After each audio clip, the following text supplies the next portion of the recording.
sih untuk YouTube Chow Official, saya nggak nyangka untuk memenangkan handphone ini. Saya pikir seperti channel-channel yang lain itu hoax atau bohongan. Saya juga ngisi jawaban ini nggak sekali dua kali. Pertama saya mengisi gagal karena syarat-syaratnya belum terpenuhi. Akhirnya saya ngikutin yang kedua, alhamdulillah menang hari ini. Dan untuk teman-teman subscriber channel Cao, jangan patah semangat, masih ada kesempatan lagi, banyak hadiahnya, entah itu handphone, ada UMKM dengan total minimal 5 juta rupiah.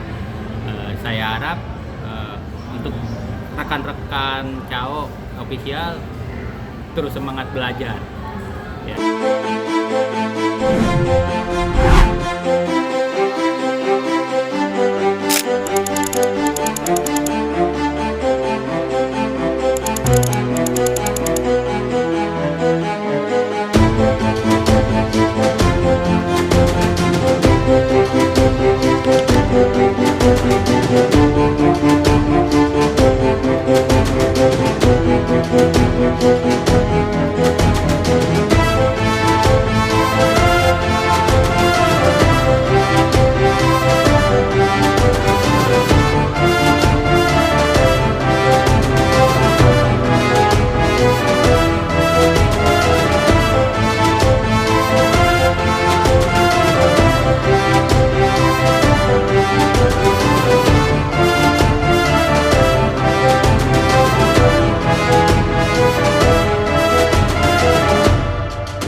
Halo pemirsa di seluruh Nusantara yang berhati mulia.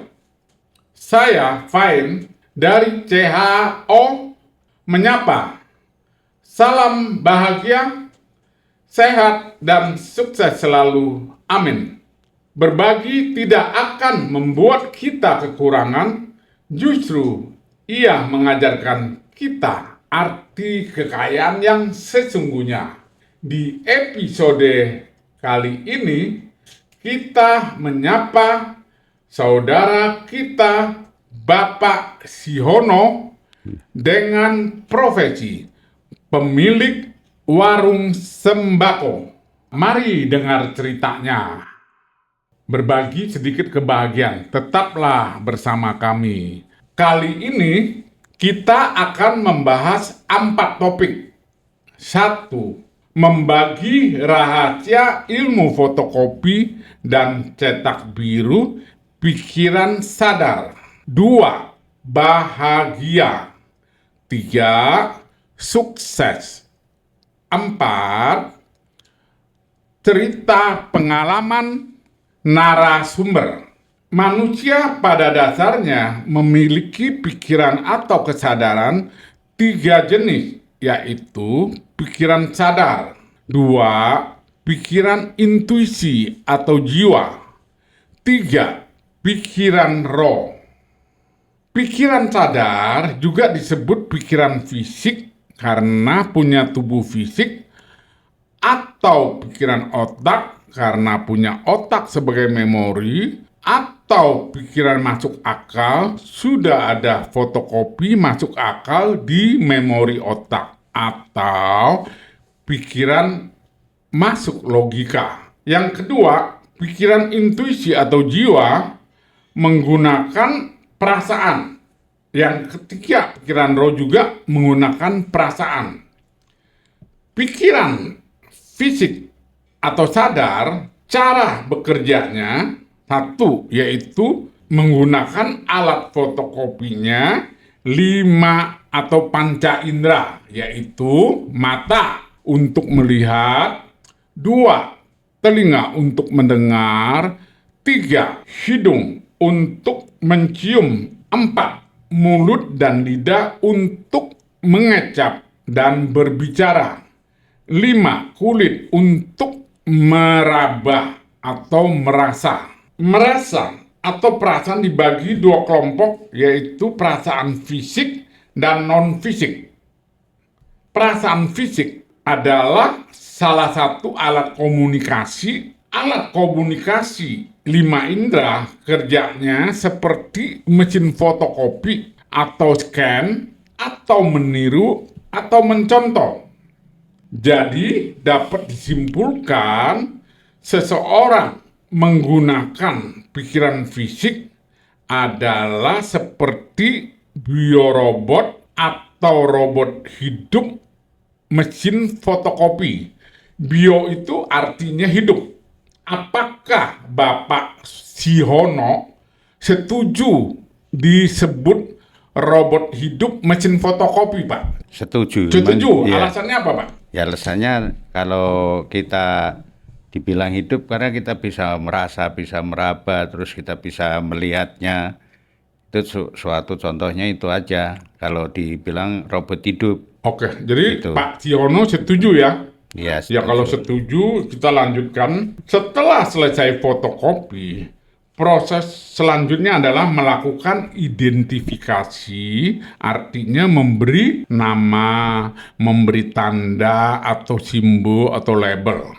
Ya. Ya. Kemudian dipilah-pilah menjadi 2 kelompok benar, salah, positif, negatif, baik, jelek atau baik, buruk, yang disebut dualitas atau polaritas. Jadi apapun yang ada di dunia ini selalu ada namanya dualitas, sehingga untuk mudah dipahami. Contohnya, ada istilah tinggi, ada kata tinggi, harus ada apa? ada rendah. Ya rendah. Ada orang ganteng, harus ada? Ya mungkin orang jelek lah. Nah, orang Atau jelek. Nah, mungkin bahasanya yang lebih indah dengernya belum ganteng atau kurang ganteng. Kurang ganteng bisa. Ya.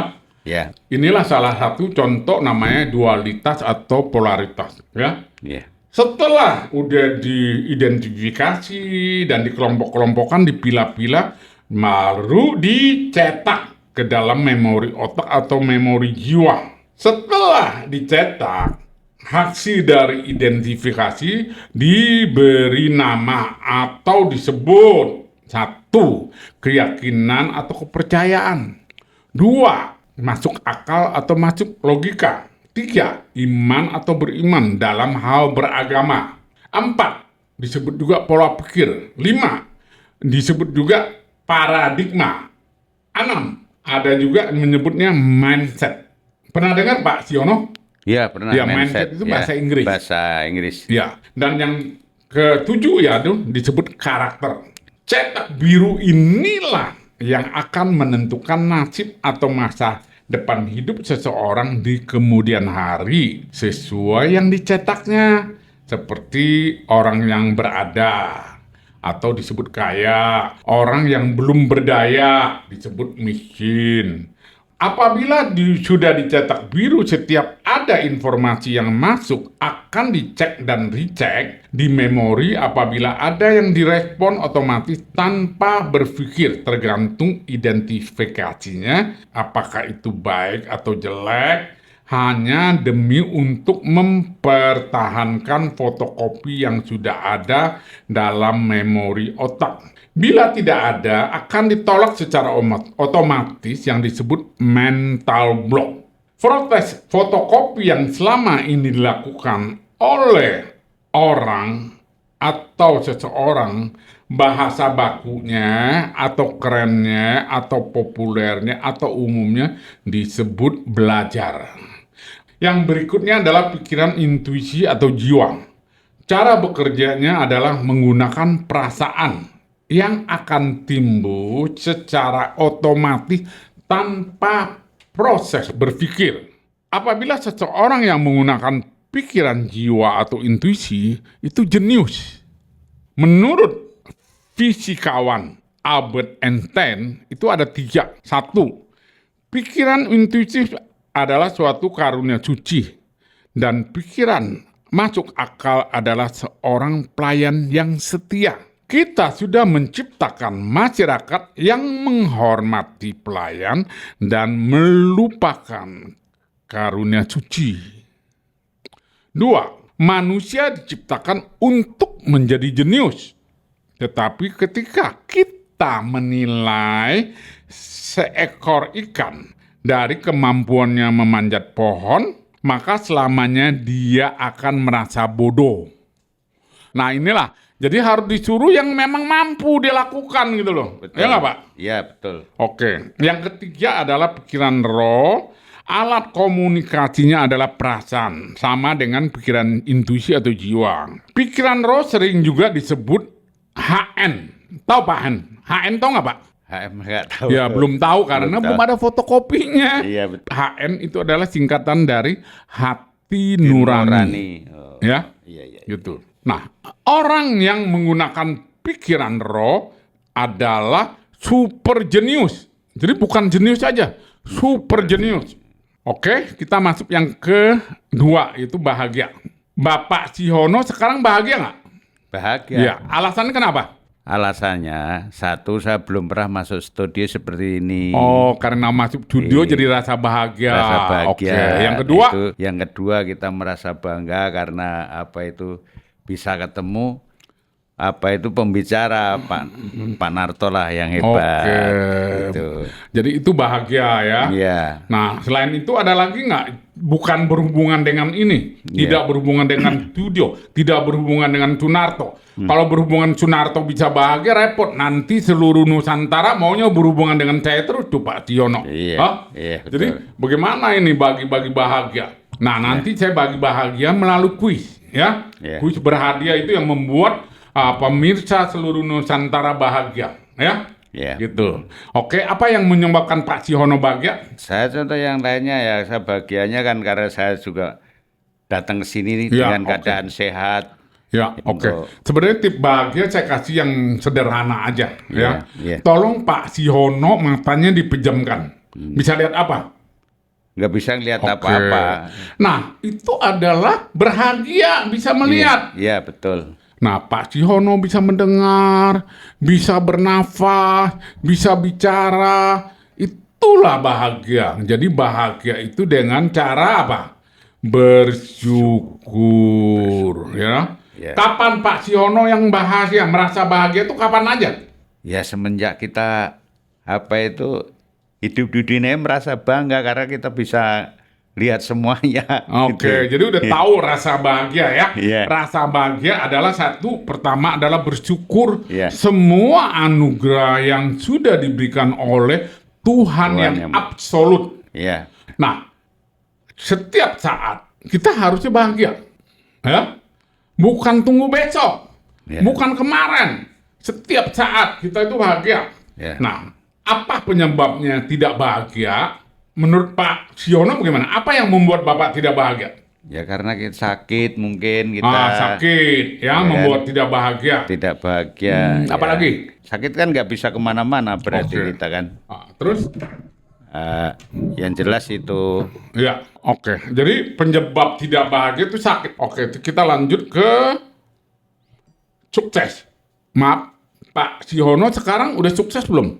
Sebelum belum sukses karena masih serba kekurangan, dan apa itu dengan keadaan seperti kayak ini nih kita usaha memang agak sulit. Sedangkan kita masih membutuhkan untuk selama itu masih itu deh. alasannya belum sukses ya. Iya. Oke. Ya, baik. Sebenarnya gini, kata sukses Iya. sudah disalahartikan hanya untuk mencapai pencapaian seseorang dengan tingkat material. Itu seperti yang barusan Pak Cihono bicarakan. Masih serba kekurangan, artinya belum sukses. Atau kekuasaan, belum menjabat ini. Atau ketenaran, belum jadi artis, belum jadi YouTuber, belum ini gitu ya. Sebenarnya setiap orang, setiap saat selalu sukses sesuai dengan cetak birunya. Jadi dengan cetak biru dijamin pasti sukses selalu. Nah, inilah ilmu yang mau saya bagikan, ilmu fotokopi dan rahasia cetak biru. Ilmu rahasia, membagi rahasia ilmu fotokopi dan cetak biru. Nah, saya ingin tanyakan tadi pagi atau kemarin sebelumnya Pak Cihono udah mengisi formulir menjadi narasumber.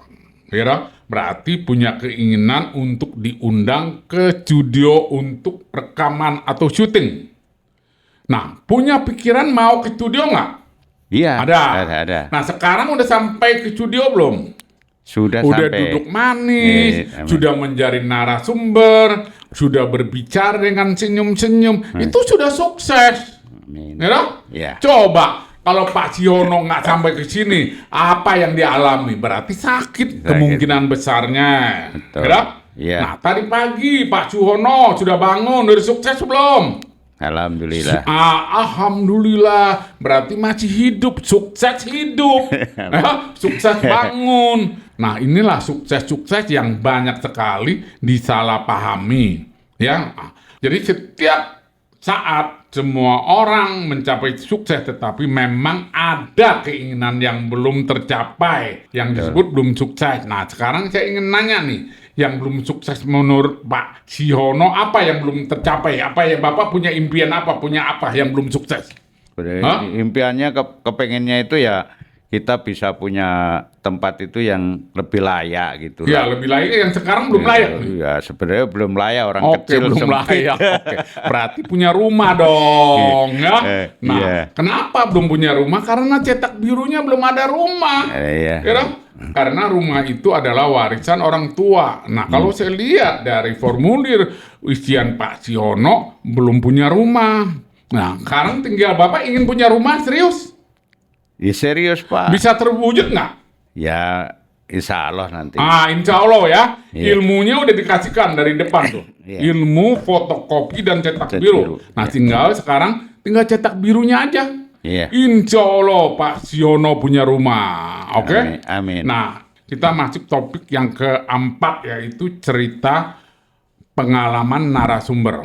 Nah, bisa Bapak Cihono menceritakan lahir di mana, tahun berapa, dari orang tua Bapak ibunya namanya siapa, punya saudara kandung berapa orang, laki perempuan, lalu pekerjaan Cihono, pendidikan dulu, kelas berapa dan lain-lain, sampai bekerja, lalu dapat istri, menikah, punya anak berapa, anak namanya siapa, pendidikan anaknya, sampai bisa menjadi pedagang atau memiliki warung sembako.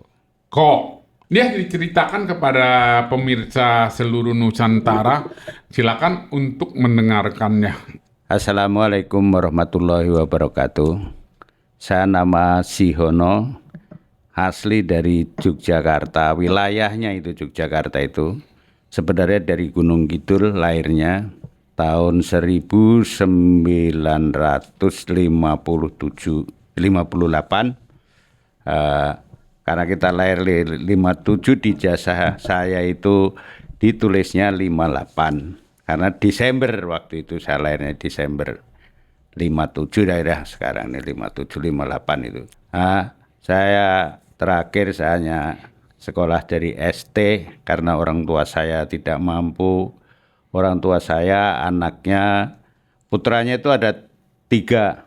Satu, saya nomor 1 Sihono, yang nomor 2 itu Simin, yang nomor 3 itu Mujiem. Itu semua 2 orang ini ada di kampung. Saya merantau di Jakarta dari mulai tahun 76. Saya masuk Jakarta. Kalau Jakarta itu ya kita karena numpang-numpang saudara yang sudah sukses di Jakarta. Setelah itu kita dengan berjalannya waktu saya bisa kerja. Nah, kerja itu dulu waktu kita masih baru di Jakarta itu bisa pindah-pindah kemana aja yang kita suka karena masih mudah nyari pekerjaan pada waktu itu. Saya terakhir setelah kita sudah nikah sama istri saya yang sekarang ini, saya tuh kerja di Danone. Kebetulan ada teman saya dulu itu pada waktu masih bujangan, saya kerja selalu pindah-pindah. Saya diajarin sama teman saya harus merintis di pekerjaan itu sampai saya pensiun tahun 2013 saya pensiun. Sebelumnya pensiun itu istri saya sudah saya ajarin harus untuk menyambung hidup di Jakarta harus kreatif, yaitu dagang sembako. Setelah saya pensiun, saya ngelola sembako itu berikut istri saya. Nah, berikut istri saya tadinya ada sembako, ada wartegan lah. Kalau bahasa sekarang itu warteg. Kalau dulu ya hanya warung Jawa gitu aja. Karena sebelah saya itu banyak sopir taksi, kira-kira taksinya ada 1.000. Otomatis berapa persennya itu kan makan di tempat saya karena waktu itu kan masih jarang warung. Alhamdulillah sampai sekarang setelah dengan berjalannya waktu taksi itu sudah tidak laku lagi. Saya berubah nekunin sembako itu sampai saat ini seperti gas dan air mineral itu yang tetap kita jalani sampai sekarang ini untuk kebutuhan sehari-hari. Karena orang tua dulu nggak mampu, kita sekolahnya juga nanggung, kita sudah tua ya kita harus bertahan itulah sampai saat ini. Suka dukanya orang jualan itu memang ya ada sukanya ada dukanya. Dukanya itu ya kalau kita ada penghasilan banyak itu kita seneng. Tapi kalau kebetulan tuh banyak yang ngutang terus tidak membayar, susah ditagih dan dia pun mengelak sampai akhirnya itu banyak yang utang-utang itu nggak membayar itu banyak. Tetapi kita tetap bersyukur dengan Tuhan Yang Maha Esa memberi kita semua, keluarga saya selalu sehat, selalu diberi jalan sampai saat ini sembako tetap masih berjalan. Ya walaupun hanya penghasilannya sedikit, kalau kita ceritakan kita malu, hasilnya 1 hari segini itu nggak enak. Pokoknya yang jelas kita cukup untuk makan sehari-hari sekeluarga gitu aja. Kalau seandainya umpamanya rekan-rekan atau teman-teman mau buka usaha seperti kayak itu, kalau sekarang masih bekerja terus nantinya kepengen mau buka usaha, harusnya dari sekarang itu sudah merintis. Setelah nanti kita pensiun baru kita kelola yang benar, tapi sudah punya lapak untuk dasarnya untuk mau jualan itu supaya kesononya lebih enak. Kalau begitu pensiun baru buka warung biasanya rata-rata itu gagal, nggak bisa ngelola uangnya itu tadi, modalnya itu biasanya habis karena kita kalau warung itu mesti ada yang utang, yang jelas itu aja. Ya barangkali nanti teman-teman atau rekan-rekan kami yang masih bekerja terus nantinya mau pensiun itu harus siap dari sekarang. Saya dulu 10 tahun sebelumnya pensiun saya tuh sudah buka warung itu tadi. Sampai saat ini ya saya hanya modal kemauan, kejujuran. Ya alhamdulillah sampai sekarang ini masih bertahan jualan. Walaupun hanya hasilnya cukup buat makan sehari-hari, tapi saya merasa bangga dan kita merasa senang. Karena saya tiap hari megang uang, walaupun uang itu muter lagi, Moga-moga aja yang utang-utang ya nanti bisa pada bayar. Kalau memang nggak bayar ya mungkin karena dia nggak ada duitnya. Karena zaman sekarang itu sangat sulit untuk percaya sama orang, itu sangat sulit untuk percaya sama orang itu. Walaupun baik kayak apa, kalau dirantau seperti kayak ini, ya kita harus lebih hati-hati aja. Kalau namanya orang pinjam atau orang apa, saya udah banyak yang dibohongin orang saya, bukan sedikit, tapi saya tetap udah ikhlas. Moga-moga aja saya diberi sehat terus, diberi rezeki sama yang kuasa, selalu lancar usaha saya, walaupun sekarang istilahnya belum begitu besar, tapi udah merasa bangga di hati saya. Saya sudah punya pelanggan warung-warung mie itu untuk menyuplai gas LPG yang kecil itu, yang sekarang kita jual 20.000. Itu ada yang satu warung ya, ada yang minta 10, ada yang minta 5, ada yang minta 6. Saya udah punya langganan lumayan agak banyak. Dan tabung pun juga kita sudah sedia banyak. Dan seperti kayak galon air mineral itu juga kita jalan. Karena dulu saya basicnya juga dari air mineral. Karena dulu saya sebagai keamanan di situ. Kebetulan saya tahu cara jualnya atau tahu cara nyarinya, ya alhamdulillah berjalan sampai sekarang ini. Moga-moga teman-teman atau sanak saudara saya yang kepingin mau buka, bisa kita bantu, kita carikan yang lebih murah biar kita untungnya sedikit agak lumayan. Itulah cerita saya selama di Jakarta ini. Sudah berapa tahun ya, dari mulai 76 sampai saat ini, berarti kan sudah lama juga ya saya di Jakarta. Saya usia sudah 60 lebih, anak-anak saya juga sudah pada alhamdulillah udah nggak jadi satu sama orang tua, sudah bisa nyari rezeki masing-masing. Di Jakarta ini rezeki sudah dibuka Maha Kuasa itu seluas-luasnya. Yang penting kita ada kemauan. Satu, punya kejujuran. Itu aja kita. Pokoknya asal kita jujur dan kita itu mengerti, menghargai sama orang. Kalau kita kepengen dihargainya, kita harus menghargai sama orang. Itulah kita modalnya hanya itu, keyakinan. Yang kuasa pasti memberi jalan semua umatnya yang mau bekerja keras dan mau jujur. Ya moga-moga aja untuk selanjutnya kita lebih baik, lebih meningkat. Barangkali yang lainnya mau buka, silahkan yang tadi saya utarakan. Hanya itulah, terima kasih. Assalamualaikum warahmatullahi wabarakatuh. Baik Pak Siono, atas penjelasan cerita pengalaman. Ada yang ingin saya tanyakan, itu Bapak berbicara pernah bekerja sebelum pensiun menjadi pedagang sembako, warung sembako. Nah, waktu Bapak bekerja itu bekerja sebagai profesi apa Pak? Saya bekerja di Danone itu sebagai keamanan. Di samping keamanan juga saya apa yang bisa saya jalankan. Jadi bukan hanya keamanan aja, saya semua harus bisa. Karena pada waktu itu saya dididik sama yang punya perusahaan itu, kita harus bisa, walaupun kita nggak punya SIM, tapi harus paling nggak itu bisa mindai mobil. Karena mobil itu banyak sekali. Jadi kita harus bisa mindahin mobil, harus bisa bawa truk, harus bisa bawa forklift. Karena untuk mengganggu yang lainnya, kalau Sapam hanya bisanya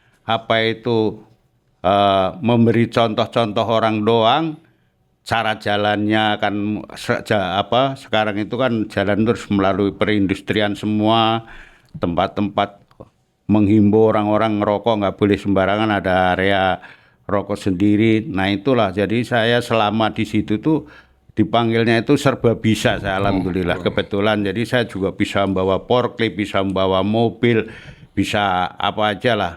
Cuman bawaan saya semua itu jadi orang yang semua lah, alhamdulillah. Karena saya juga kalau bawa orang bukan orang istilahnya sembarangan, kita juga ngelihat orangnya. Kalau memang orang itu bisa saya percaya, Ya alhamdulillah sampai semua itu pada jadi orang-orang yang baik-baik semua, dan kita setelah pensiun pun kita juga harus suruh kerja lagi, tapi saya sudah nggak mau.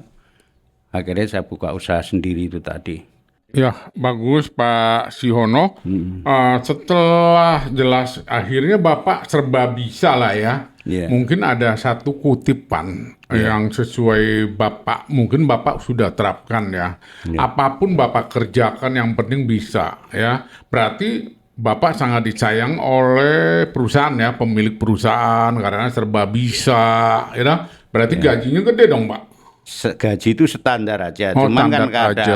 ada Standar. keistimewaannya ya. Iya. Kita alhamdulillah anak-anak bisa pada apa itu sekolahnya sampai kelar semua ya. Iya. Atasnya cuman hanya saya gitu. Ya. Bisa anak-anaknya. Zaman waktu itu kan semua serba beli, serba bayar, nggak seperti kayak sekarang. Iya. Kalau sekarang itu kan banyak beasiswa gampang dari pemerintah, juga pengeluaran untuk dana-dana anak sekolah itu yang tanpa bayar banyak. Kalau zamannya saya dulu tuh nggak ada yang nggak bayar, semua bayar, nggak ada. Tapi alhamdulillah karena kita itu di situ kita niatnya niat kerja dan kita jujur, saya sampai pensiun. Alhamdulillah saya mau diperpanjangnya saya nggak mau karena saya udah capek. Didikan saya juga banyak Pak di situ yang jadi manajer ya, karena modalnya dia sudah paling nggak tuh D3. Lah kalau sudah D3 itu nggak ada yang karyawan biasa. Paling nggak itu sudah membawain paling nggak jadi pimpinan, kepala depo atau kepala apa itu udah tuh. Makanya ya orang-orang itu termasuk, saya bukannya memuji diri kita sendiri, jadi saya menceritakan itu tadilah. Kalau yang penting kita itu jujur dan ada kemauan, ulet, itu aja.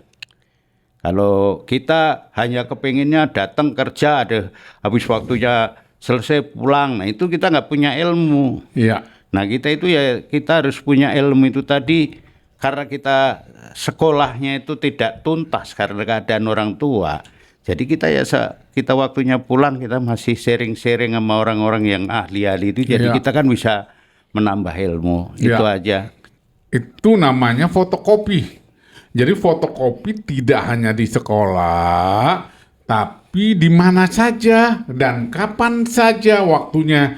Oke, pengalaman Pak Siono cukup menarik buat pemirsa. Oke, dan terima kasih Pak Siono. Mari dengar ceritanya. Berbagi sedikit kebahagiaan. Tetaplah bersama kami. Oke, nah acara ini kita akhirin Pak. Yeah. Selesai dan Yeah. terima kasih banyak.